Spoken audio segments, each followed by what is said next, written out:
On Fox News, Eric Bolling and his panel debated a CEO who voluntarily decided to take a big pay cut in order to give his workers a raise. What you're about to see here in this segment is almost beyond comprehension.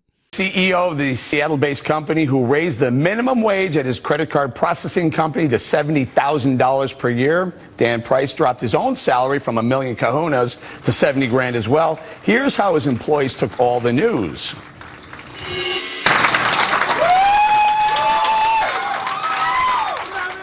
All right, here is the man of the hour.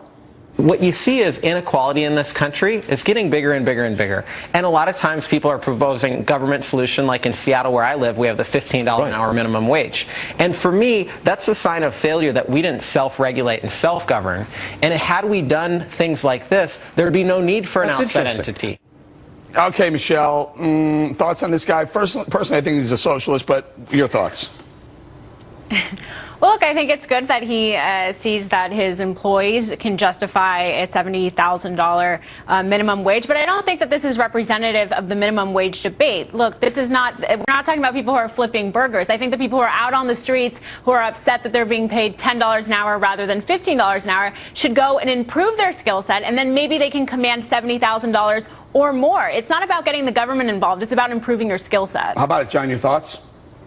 Well, I mean, I have to say, Eric, I think he's pretty foolish. I think he's a second-hander. I think he's a real Peter Keating type who needs other people to like him. We know he's an Obama fanboy. I mean, Obama met with him. And what is his whole point here? That, you know, it's a moral imperative Publicity. that CEOs don't make so much more than the lower employees. But the truth is that he's worth a lot more. He's the one who started the company when he was 19 years old. And I don't know, those employees seem to like it, but it's almost like he's saying, you know, you're not really worth this amount of money, but I just feel so bad for my own success that I'm going to, quote, share the wealth. Jess, this is straight out of Obama's playbook. I have a hunch we're going to know Dan Price for a really long time. But the 130 employees of Gravity Payments, I think they're going to be on the welfare line soon.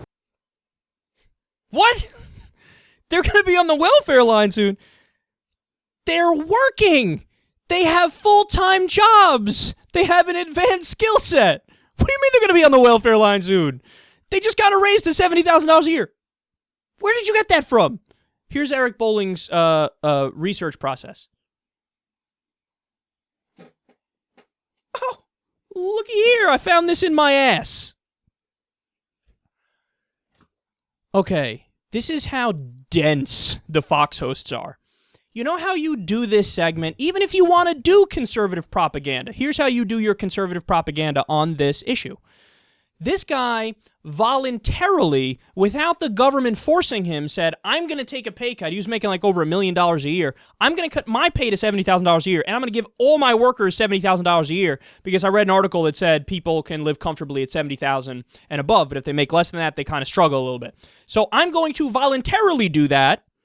In a free market, I have made the decision to be a good guy to raise their pay without the government intervening. So the conservative propaganda, if you wanted to do that, all you have to do is go out there and say, aha, see, we don't need government telling people what you need to pay your workers because people do the right thing anyway.